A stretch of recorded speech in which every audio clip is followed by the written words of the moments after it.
Este é um momento em que vamos ler a palavra de Deus, em que vamos nos colocar diante do Senhor e com aquele pensamento: Senhor, eu quero ouvir a Tua voz, Senhor, eu quero a Tua presença, Pai. Eu te convido a neste momento, esquecer o seu celular. Esqueça o seu celular por um momento. Coloque no modo avião se for necessário. Desconecte o Wi-Fi se for necessário. Deus quer que você tire, toda possibilidade de ruído, para que eu possa ouvir a voz de Deus. Toda distração, tudo que possa estar em volta. Então, desliga o celular, deixe no modo avião. Vamos ouvir a voz de Deus. Vamos ouvir a palavra de Deus nesse momento. E eu já quero começar orando. Então, feche seus olhos e fale: Senhor, fala comigo. Fala comigo nessa noite, Pai. Fala comigo.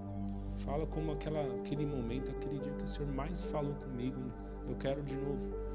Eu quero mais uma vez ouvir a Tua voz, Deus.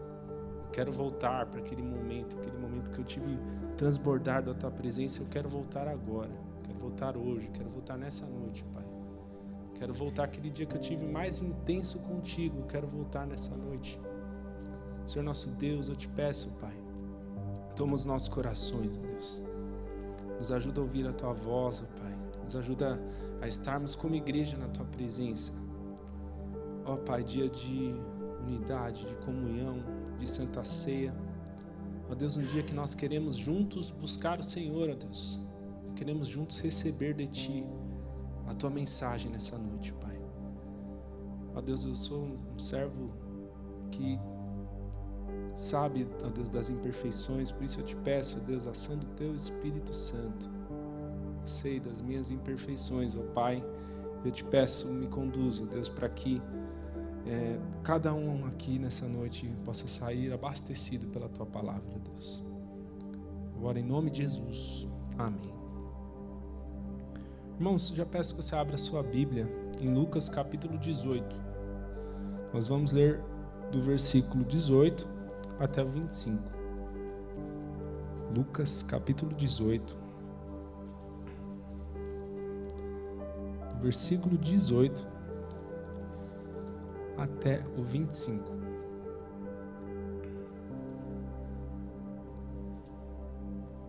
Você que também nos assiste na transmissão, acompanhe a leitura em Lucas capítulo 18 a 25. Diz assim a palavra de Deus: Certo homem de destaque perguntou a Jesus: Bom mestre, que farei para herdar a vida eterna? Jesus respondeu: Por que você me chama de bom? Ninguém é bom a não ser um, que é Deus. Você conhece os mandamentos: não cometa adultério, não mate, não furte, não dê falso testemunho, honre o seu pai e a sua mãe. Então o homem disse: Tudo isso tenho observado desde a minha juventude. Ouvindo isso, Jesus lhe disse: Uma coisa ainda falta a você. Venda tudo o que tem, dê o dinheiro aos pobres, e você terá um tesouro nos céus. Depois venha e siga-me. Mas, ouvindo ele estas palavras, ficou muito triste, porque era riquíssimo. Jesus, vendo assim triste, disse: Como é difícil para os que têm riquezas entrar no reino de Deus, porque é mais fácil um camelo passar pelo fundo de uma agulha do que um rico entrar no reino de Deus. Amém. Irmãos, esse texto fala sobre um jovem rico. E eu percebo aqui que Jesus está ensinando ele a respeito do que se trata o Evangelho. Porque percebam que a primeira pergunta que ele faz é: o que eu faço para herdar a vida eterna? Hoje, na lei, para você ser um herdeiro, você precisa ser o quê? Necessariamente? Filho.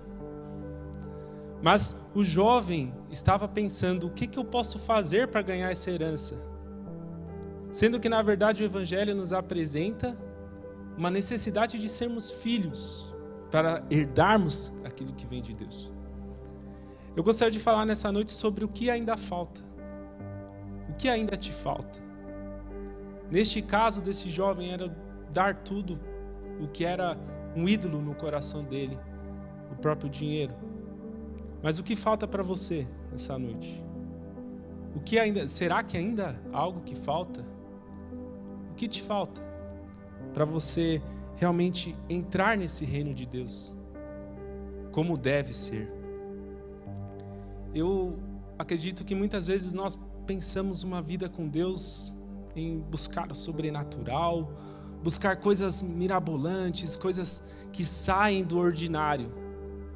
Mas Deus quer nos tocar, às vezes, no mais simples.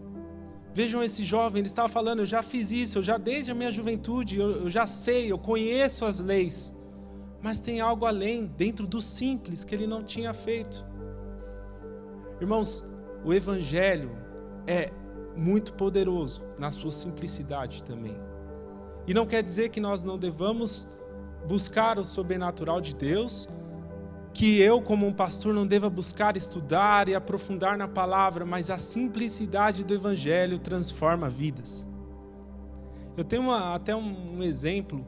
Eu não era de igreja, né, quando criança, mas eu lembro até hoje de um pastor que estava na casa dos meus tios, né, que eram cristãos, e marcou a minha infância uma frase que esse pastor falou. Eu estava lembrando disso. E foi: Deus te abençoe.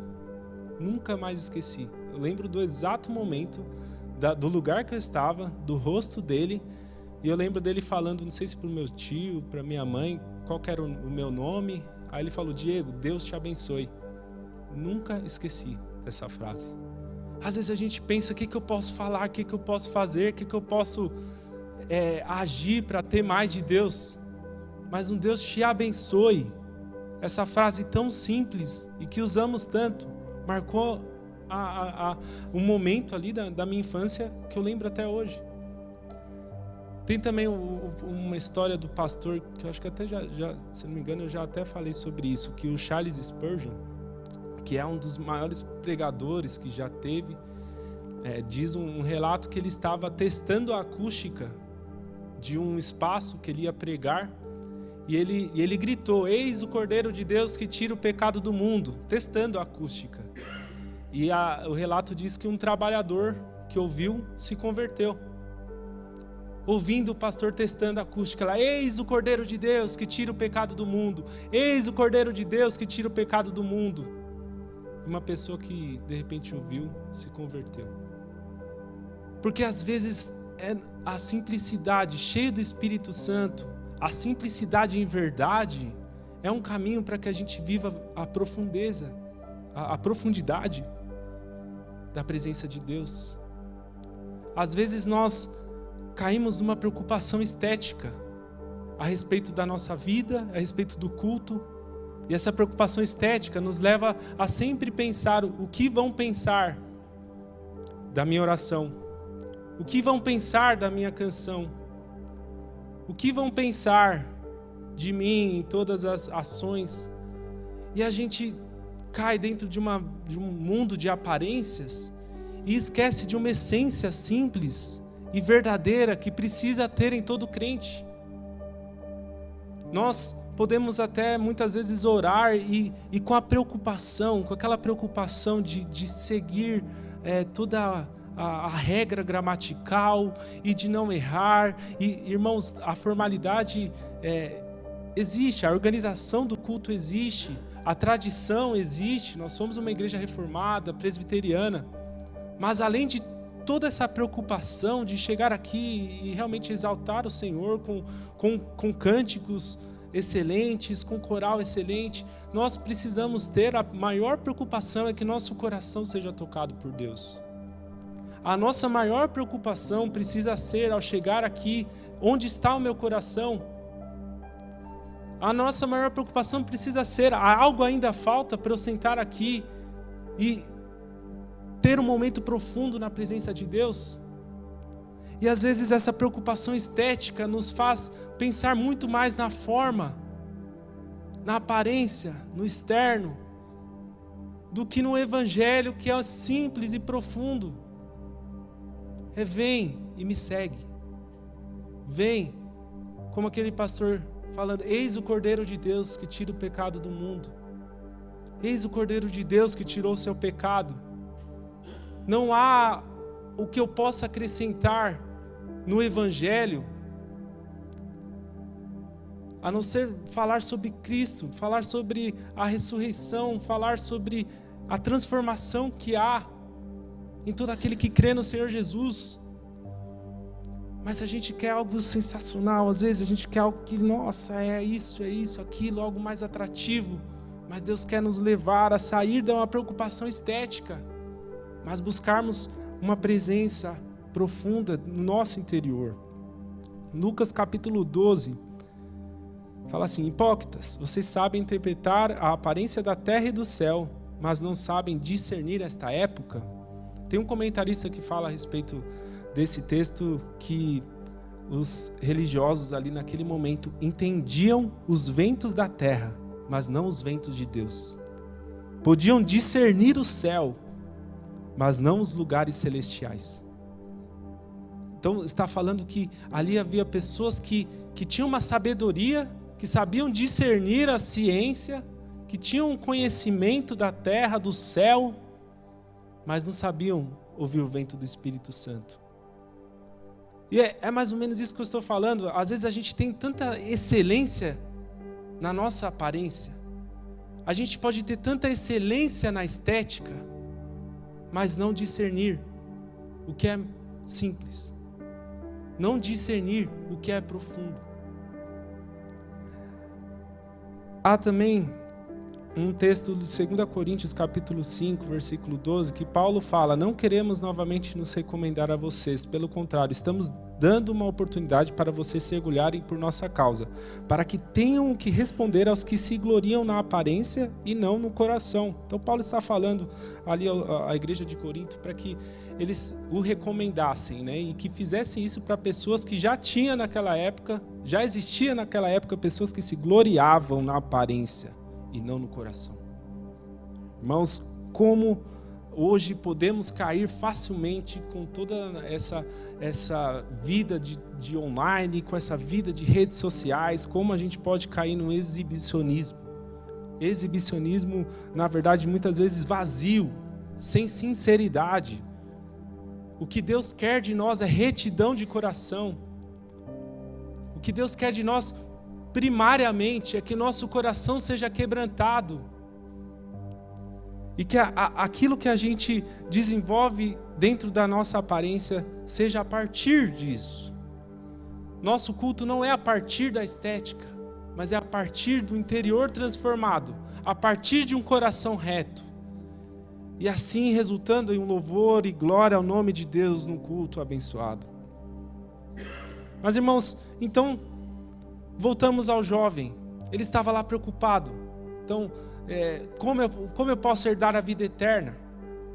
E Jesus já começa a dar uma lição a respeito da bondade de Deus, porque percebam que o jovem chega a Jesus falando, bom mestre, que farei para herdar a vida eterna? E Jesus responde, por que me chama de bom? Ninguém é bom a não ser um que é Deus. Jesus já viu o coração dele, já começou a ensinar da bondade de Deus.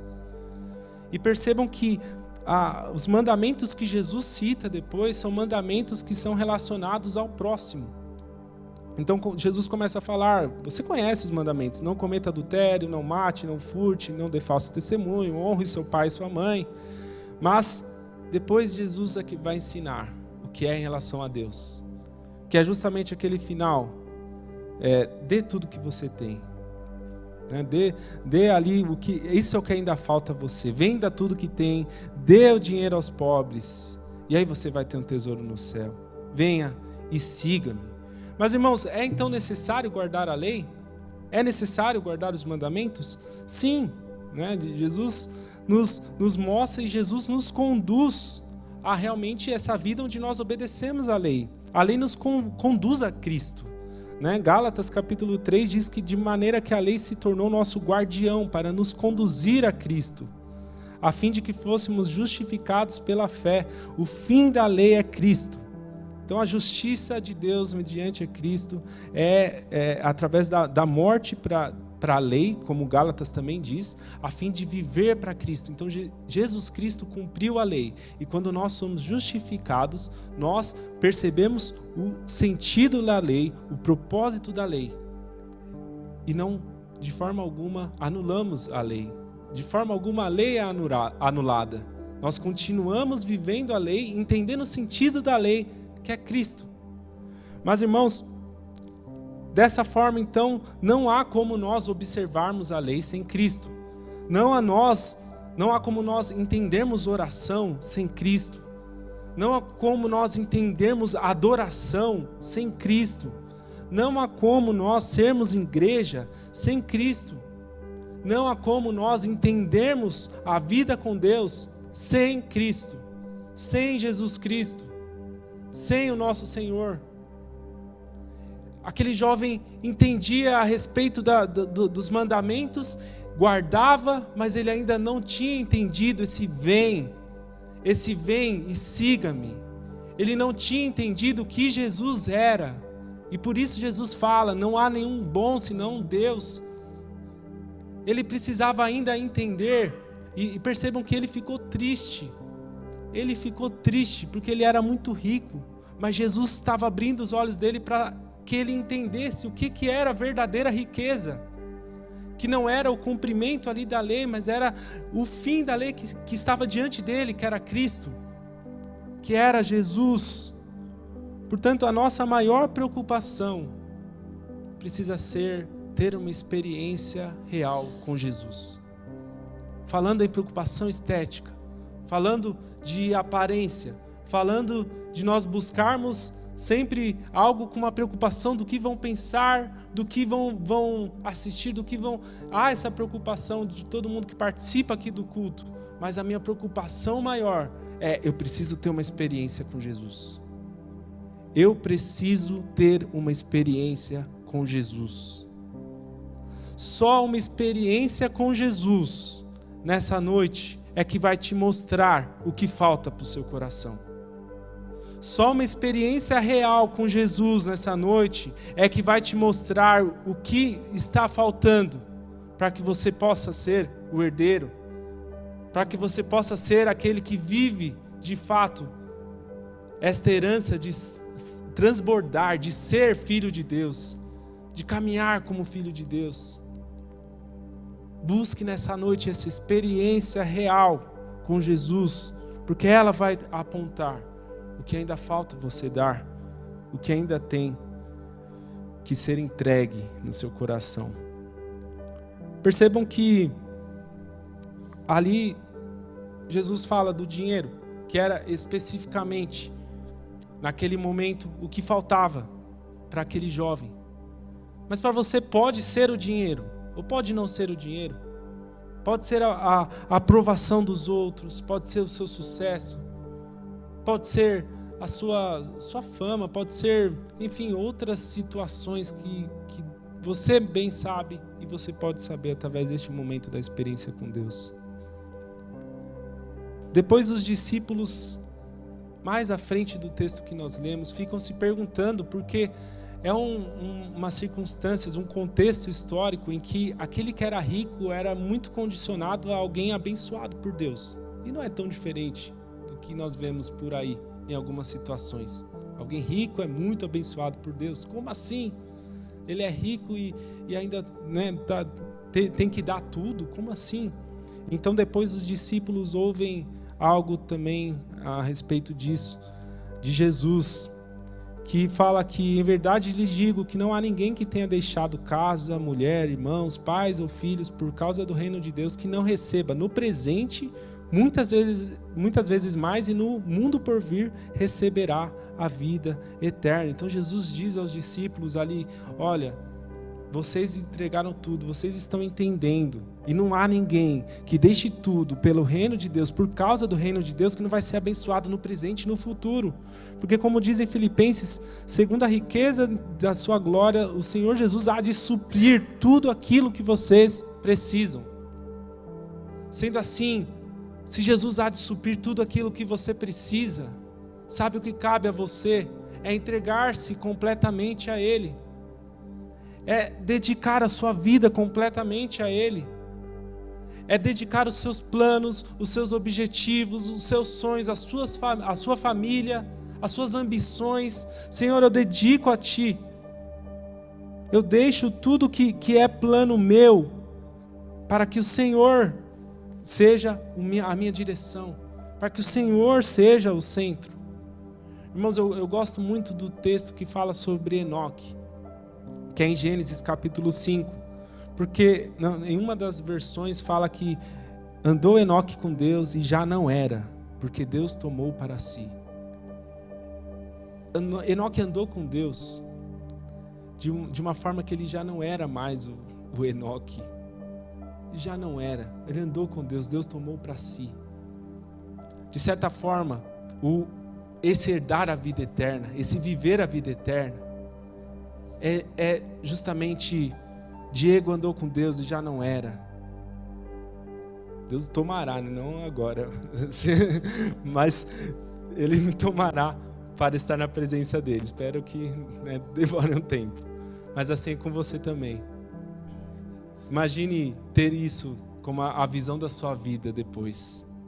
Andou com Deus, já não era mais ele, já não era mais ela. Andou com Deus, simplesmente foi uma pessoa íntegra diante de Deus, foi uma pessoa reta diante de Deus, foi uma pessoa que entregou tudo diante de Deus. Não podemos deixar de nos lembrar das palavras de Jesus em Lucas capítulo 9, em que ele fala: se alguém quer vir após mim, negue-se a si mesmo, tome sua cruz e siga-me. E depois fala que quem quiser salvar a sua vida, a perderá. Quem quiser salvar a sua vida, a perderá. O jovem rico ainda não tinha entendido isso. Ele estava querendo salvar a sua vida com a sua riqueza, talvez. Ele estava querendo salvar a sua vida com seus bens. E talvez ouvir aquilo de Jesus representou para ele uma decepção de alguém que não está conseguindo então salvar a sua vida. Nossa, eu tenho tantos bens e eu não consigo. Mas o que Jesus quer de nós, o que Jesus queria dele, era realmente isso. Quem quer salvar a sua vida, a perderá. Mas quem perder a vida por minha causa, esse a salvará. Porque de que adianta uma pessoa ganhar o mundo inteiro, se vier perder-se ou causar dano a si mesmo? O que Deus fala para nós nessa noite é que nós precisamos ser estes que perdem a sua vida para ganhar a Cristo. Nós precisamos ser estes que dedicam todo o nosso ser. E quando eu digo todo, é aquilo que falta, que eu não posso apontar para você, eu não posso falar para você o que falta, mas você pode em oração e em verdade dizer ao Senhor nessa noite: Senhor, o que falta? Me mostra o que falta nessa noite. Senhor, me mostra onde existe um ídolo dentro de mim ocupando este lugar. Porque é uma responsabilidade de cada crente se esvaziar para ser cheio. É uma participação nossa se esvaziar para ser cheio. Falta algo, então diga ao Senhor nessa noite. Que nesse perder-se nós possamos nos encontrar. Talvez seja isso que precisa para você viver essa vida com Deus que você tem buscado e não tem conseguido. Se perceba diante de Deus, se perceba diante da cruz, se perceba diante desta situação aqui, e perceba se você não tem se preocupado mais com guardar e com guardar da lei e com o pensar em coisas fora do comum, enquanto Deus quer falar com você sobre um simples evangelho que é: vem e dê tudo entregarei. Sim, por ti, Senhor, tudo entregarei. Que seja nessa noite um momento de nós nos lembrarmos disso na mesa, do que foi feito, e que seja uma renovação. Se você já fez isso, você já cantou várias vezes, se você já disse diante de Deus. Mas como é isso, Diego? Como eu entrego a minha vida? Como eu posso entregar então nessa semana? Como eu posso ser diferente? Comece agora, como eu falei. Comece dizendo em verdade, Senhor, o que falta? O que falta no meu coração? E então, comece nessa semana a perceber essa vida de perder-se. Comece a priorizar os planos de Deus. Comece a lutar contra o seu pecado. Não dá para caminhar com esse peso. Não dá para caminhar sem negar a si mesmo. Não dá para encontrar a Deus com esse pecado. Chega a um ponto que o crente precisa decidir. Lutar. Isso é santidade. Não dá para continuar assim. Foi esse momento talvez que o jovem saiu triste também por causa disso. Que ele deve ter percebido. Eu preciso mudar. Essa era a minha riqueza. Chega de lutar para que as suas mãos sejam um sinal de Deus para a sua vida. Entregue quem você é por completo, para que você tenha o sinal da cruz na sua vida. Que essa noite possa ser algo de Deus falando ao seu coração. Entregue-se completamente. Entregue a sua vida. Entregue. Se você tem até um chamado, muitas pessoas têm um chamado missionário, muitas pessoas têm um chamado pastoral, muitas pessoas têm um chamado para participar ativamente da igreja, mas estão presas por outras preocupações. Ou até pessoas que estão à frente de trabalhos, mas estão ali também, da mesma forma que o jovem, perdidos. Nessa noite, seja um momento, eu oro para que em nome de Jesus, seja um momento que você perceba esse evangelho, onde nos perdemos para nos encontrar. Nos perdemos para nos encontrar.